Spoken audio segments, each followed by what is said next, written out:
Nobody's ever given me $1 million that hasn't given me at least $5 before the original gift. And so you have to figure out how you're going to get them in the door before you can start working them up the ladder to get a major gift from them. It's all about investment, folks. People don't give away money, they invest in you. If you're worthy of investment, then they will consider investing large sums in you. The first thing you have to do is you have to have a successful message. There is a passion in each one of you for the work you do, whether it's for unwed mothers, or St. Vincent de Paul, or it's the University of Dallas, OLPH. There is a good, genuine cause. The problem is there's a lot of good, genuine causes, and this is a business. Make no mistake about it. You need to operate this like a business. For example, there are only 4 kinds of people in the world. There are current donors, there are never givers, there are Libunts, and there are Sibunts. Libunts are last year but not this year givers. Sibunts are some year but not this year or last year. Libunts are 17 times more likely to give to you than a never giver is. A Sibunt on average is 5 times more likely to give to you than a never giver. So if you have limited resources, you want to go and get your Libunts in before you try to get the never givers. That's one of the big mistakes that people make in fundraising. If they get the first gift and they never go back to get the second gift.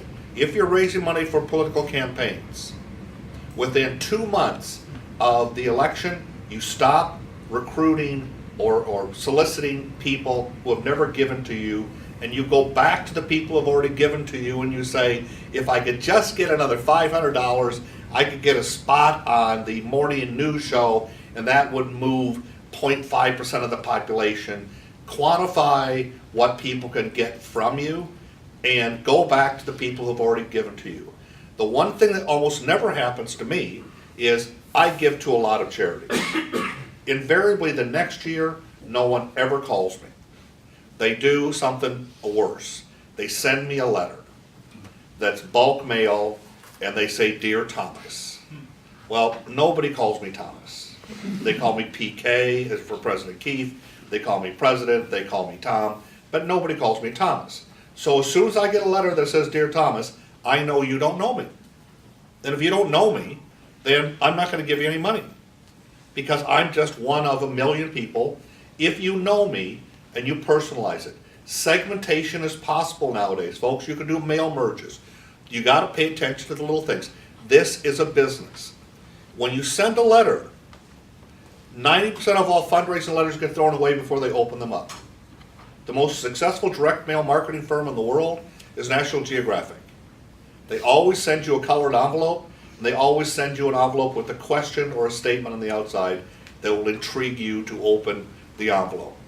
People read 3 things in a direct mail appeal. They read the first sentence, they read whatever you bullet, and then they read the PS. If you don't get them in one of those 3 things, they throw the letter away.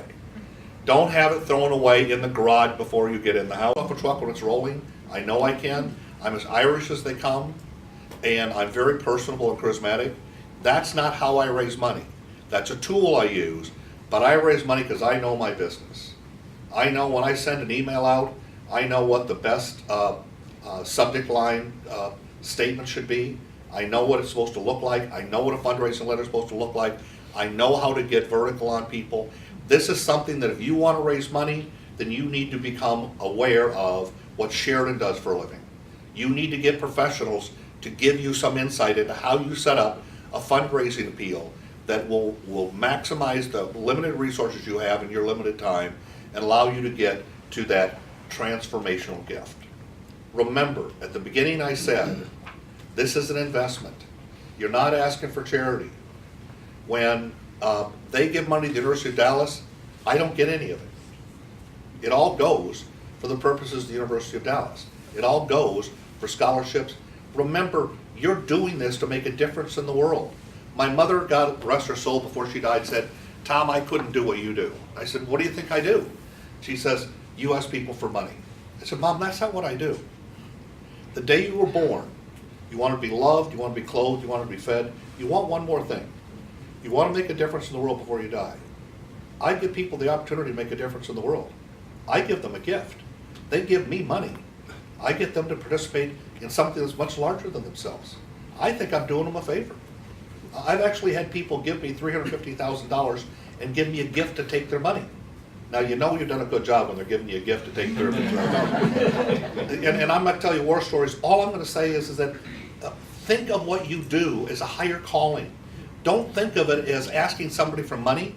Think of it as being a socialist. You're separating rich people from their money $1 at a time and distributing that wealth to poorer people. You're making a difference in the world.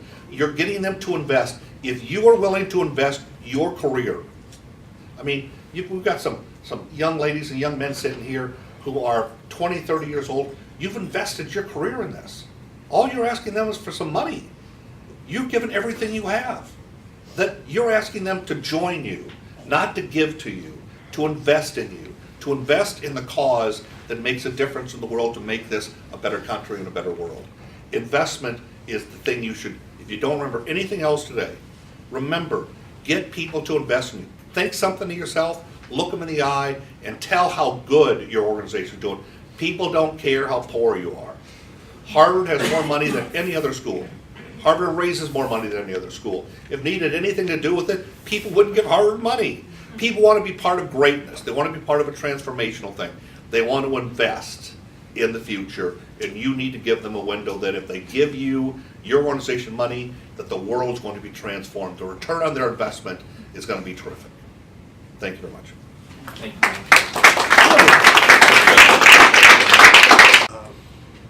I want to tell you a story, and that's about a transformational gift where it was the funding for our about $2 million gymnasium. Our school was built in 1946. The first building was a cinder block a building with 4 classrooms where I went to school. In 1951, they built the new school, and it's where we operate now. And that's our school. We managed to keep it patched together, and it's very serviceable. We have 203, 4, 5 students, 3 at this point. We have a capacity of about 225, so we're coming up on capacity, but we're not there yet. But the children for all these years have been working out, have been doing calisthenics in the parking lot during the sunshine, snow, rain, whatever, they were out there. In 2009, we made an application to Crystal Charity for, and I don't remember the number, but it was $300,000 or $400,000, and we lost. So we went away, licked our wounds, and then we came back 3 years later, and we made or 2 years later, and we made another application. We refined it, raised the amount of money, and came back with something akin to what we finally did, finally asked for, and we made our application, and we lost. And so we went back and licked our wounds again.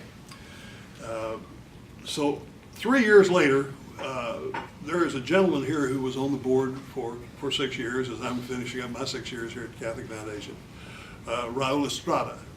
And Raul is famous around town for patching together Catholic schools and Catholic churches. He calls himself God's favorite 350-pound Mexican, and he is absolutely one of the most wonderful people I have ever known, period, paragraph.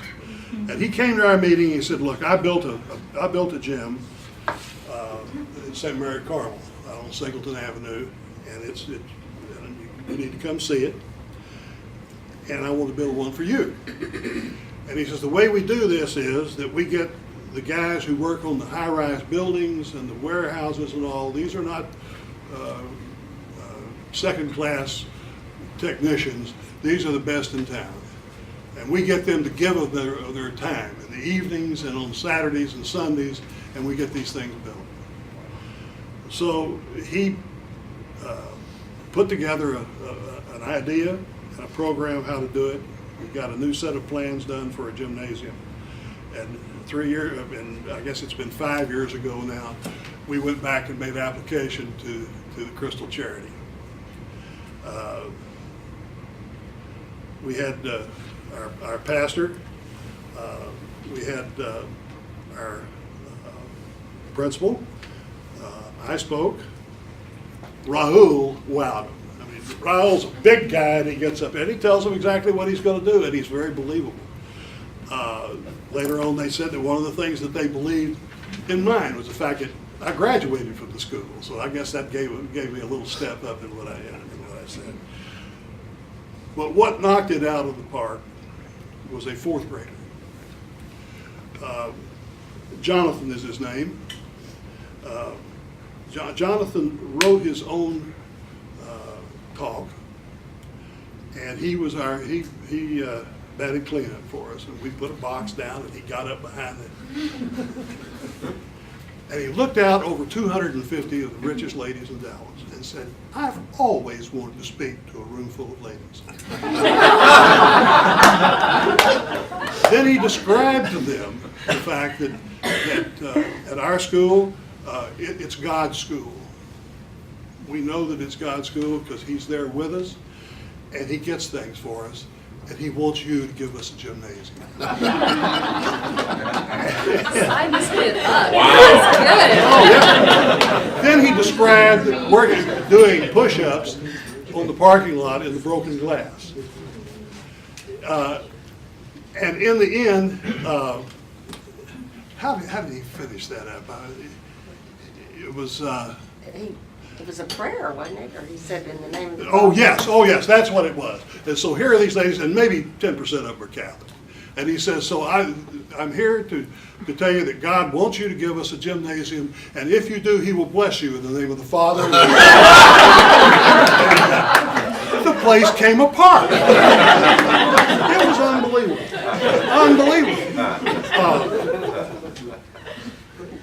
We were number one in the votes.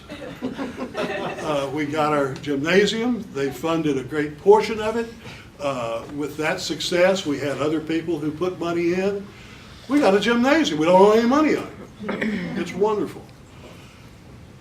That's a real big transformational gift for us in a little school where we're struggling to keep the doors open. But what it does tell you a couple of things. One, you've got to have a hook. You've got to have a presentation that's memorable. And I guess the other thing is persistence. We kept going back to the well. We kept asking them. Each time we went back, we asked them for more money. So I guess they wanted to cut that out. But at any rate, that's our little story of a transformational gift. And it's being involved with that school is a transformational gift to me.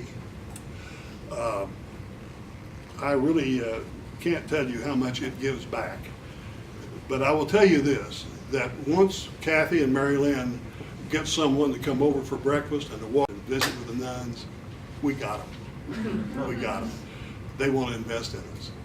So anyway, thank you for coming this morning. The fundraisers, whether you are a volunteer fundraiser, or you're a president, or a CEO, or an executive director, or you're a major gifts officer, at the end of the day, we're storytellers, and we are dream weavers for our potential prospects and donors. And before you can weave a dream for somebody, you have to understand what is important to them. You know, I think a lot of us make assumptions about people, about prospects. I worked at 2 universities, Florida State University and the University of Oklahoma. And so often, early in my career, I would start making assumptions of, like, graduated from the business school and they received their MBA and now they're running a successful business. They're going to love this great project we've got in the business school. And I would walk in there with all of these assumptions.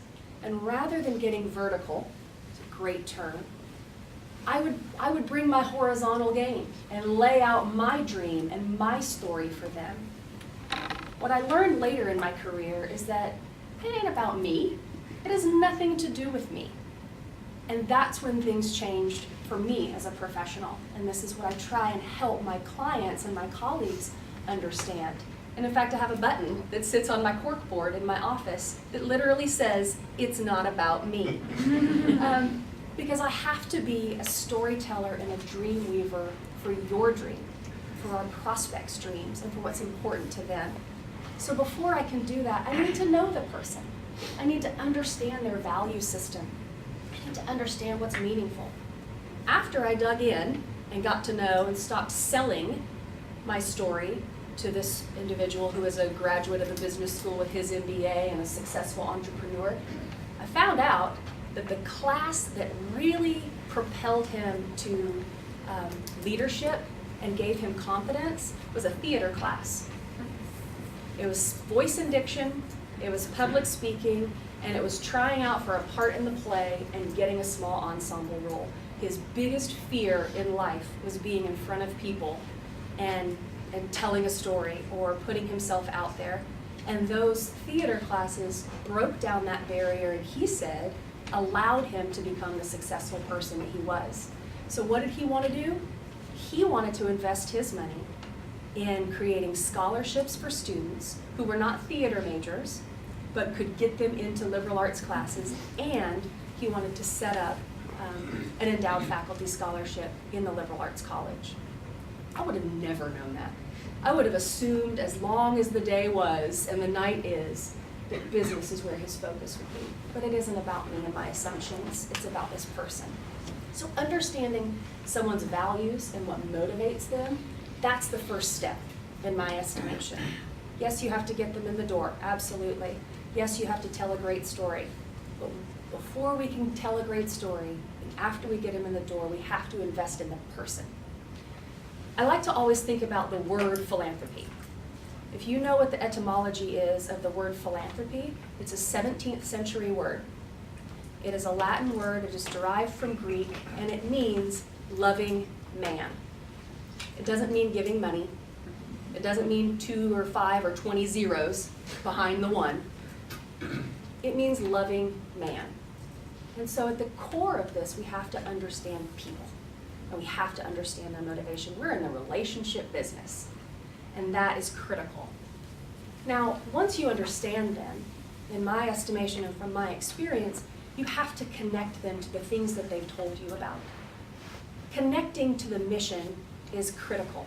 Telling them about the mission, reading about the mission, bullet points about the mission is not it. Loving man means connection to man.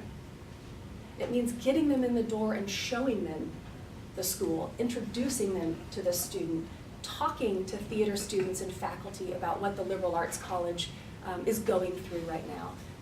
Donors and prospects need to have that tangible ability before they can go from a transactional gift to a transformational gift. So get them in the door. Get them in the door and show them around your organization. And be diligent and strategic about it. You know, bring the student. Allow the college student or any of your constituents who receive your services to come and tell their story.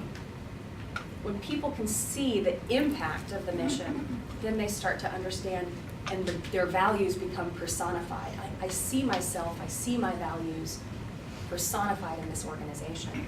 So I think connecting people to the mission is critical. But don't underestimate the value of a volunteer as well. I work with so many clients who say, gosh, we'd love to get to know XYZ person, but I don't know them. I'm not personally connected to them. That relationship mapping is your very best friend. Who sits on your board that might know them? You know, everybody knows, you know, the 7 degrees of Kevin Bacon. I mean, I think here in Dallas, there may be more like 3 degrees of separation. You can find somebody who knows someone else to help you introduce yourself, your organization to them, provided they've got the same values and they're interested in what your organization does. So I think working through your volunteers is just as critically important as working through your prospect list.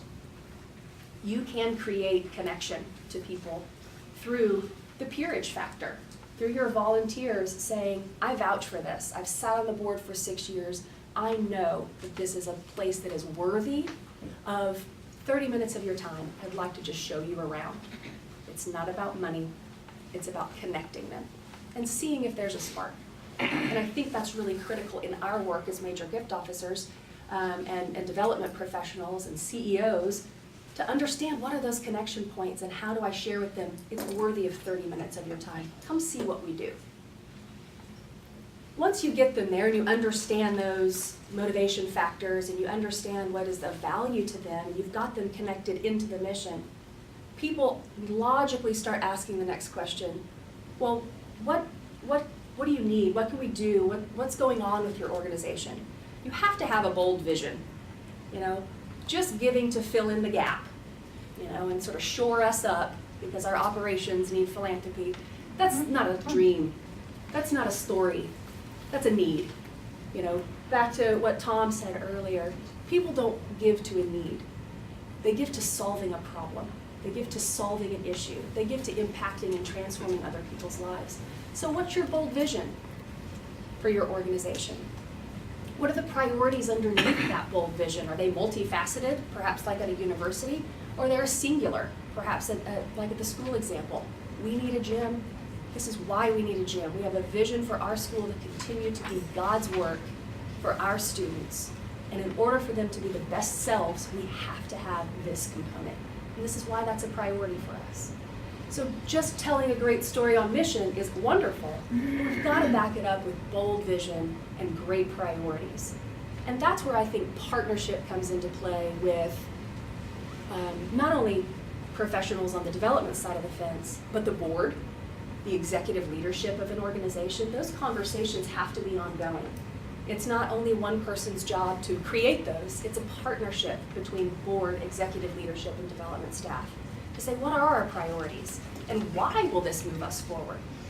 Once you have all those pieces, then you can tell that dream. Then you can weave that story that aligns with the values of that person. You know, I think we have one of the most amazing jobs on the planet. I think it is truly a noble calling, what we do. And I agree wholeheartedly with what Tom said, that we give people the opportunity to fulfill the greatest part of themselves. Once your family's taken care of, you can put food on the table and shelter over your head, people start looking for what can I do beyond myself? What gives me greater meaning?